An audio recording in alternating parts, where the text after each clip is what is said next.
हाँ, तो हम लोग ये देख रहे थे MHC1 MHC2। अब आइडेंटिफाई किन एंटीजन्स को करते हैं? जो MHC1 है वो इंट्रा सेलुलर एंटीजन को आइडेंटिफाई करता है,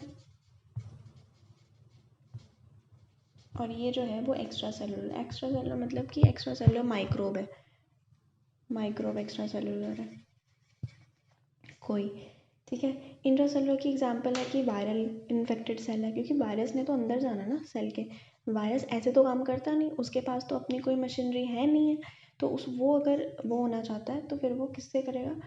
वो सेल के अंदर जाएगा और करेगा, ठीक है। सपोज ये सेल है और ये वायरस से इन्फेक्टेड है। एक नॉर्मल सेल ले लिया हमने, ये उसका न्यूक्लियस है, न्यूक्लियस में MHC जीन है और वो MHC मॉलिक्यूल जो है वो कर रहा है, MHC मॉलिक्यूल्स बना रहा है, ठीक है। क्लास 1 मान लेते हैं इस वक्त, क्योंकि हम 1 की बात कर रहे हैं। तो 1 वो कितने सारे बना रहा है?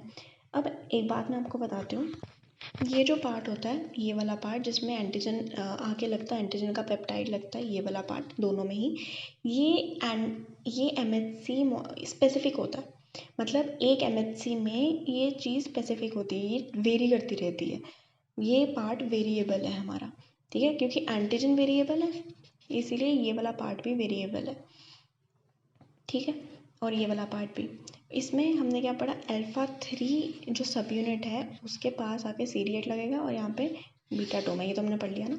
तो यहाँ पे ये वाला जो पार्ट होता है ये वेरिएबल होता है और एंटीजन स्पेसिफिक होता है, कि कोई एक ही एंटीजन यहाँ पे आके लग सकता है, हर एंटीजन नहीं लग सकता, ठीक है। एंटीजन स्पेसिफिक रीजन होता है ये वाला।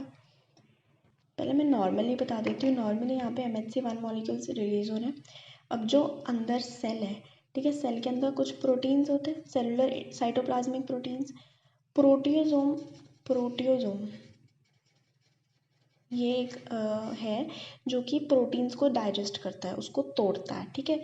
तो ये प्रोटीन को तोड़ेगा और पेप्टाइड वगैरह बन जाएंगे, ठीक है। अब ये जो पेप्टाइड्स होंगे ना, ये फिर ट्रैवल करते हैं एंडोप्लाज्मिक रेटिकुलम के पास, ये पेप्टाइड्स सेल के अपने भी हो सकते हैं, और अगर ये सेल इन्फेक्टेड है वायरस के थ्रू तो वायरल पेप्टाइड भी हो सकता है, ठीक है। कोई भी अब सेल को नहीं पता, मैं बता रही हूँ नॉर्मली होता क्या है कि पेप्टाइड जो है वो एंडोप्लाज्मिक रेटिकुलम के पास जाएगा और वहाँ पे MHC1 कॉम्प्लेक्स में यहाँ पे आकर, मतलब ये जो भी हमारा बना हुआ था यहाँ पे आके पेप्टाइड लग जाएगा, ठीक है।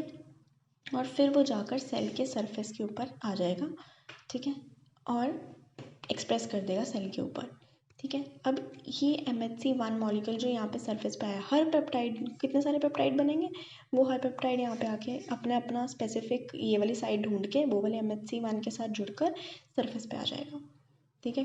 टी सेल आएगा, वो देखेगा कि यहाँ पे सेल्फ एंटीजन है, NK cell natural killer cells, वो देखेंगे यहाँ पे ये वाले जो, अगर यहाँ पे जो ये जो पेप्टाइड है ना वो सेल का खुद का है और यहाँ पे जो ये हो रहा है, तो फिर वो देखेगा टी सेल कि ये सेल्फ MHC1 मॉलिक्यूल्स हैं, ये सेल्फ MHC1 मॉलिक्यूल्स हैं जो यहाँ पे है, तो फिर वो चला जाएगा कि ये तो अपने ही है। लेकिन अगर यहाँ पे वायरल पेप्टाइड हुआ, प्रोटियोसोम पेप्टाइड, वही सेम मैकेनिज्म हुआ और यहाँ पे जो आ गए वो हो गए, अब वो जो MHC1 जो कर रहा है वो सेल्फ नहीं है, तो वो टी सेल ने आइडेंटिफाई कर लेगा और फिर 1 है तो CD8 मतलब साइटोटॉक्सिक टी सेल जो हैं वो आइडेंटिफाई कर लेंगे, ठीक है।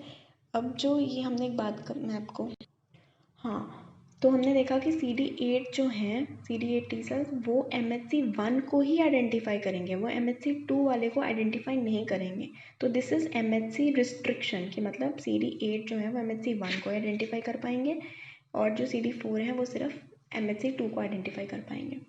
देन MHC2 जो हैं जो कि हर एंटीजन प्रेजेंटिंग सेल में होते हैं, और ये कैसे किन किन एंटीजन्स को ये आइडेंटिफाई करते हैं जो एक्स्ट्रा सेलुलर है। ये तो हमने इंट्रा सेलुलर कर लिया ना कि अंदर से प्रोटीन बन रही है और वो एक्सप्रेस हो रही है, ये बाहर के माइक्रोब जो भी एंटीजन जो है वो सिक्रीट करेंगे, तो वो एंटीजन जो है वो यहाँ पे MHC2 के ऊपर आके लग जाएगा, ठीक है। तो this are extracellular mechanism.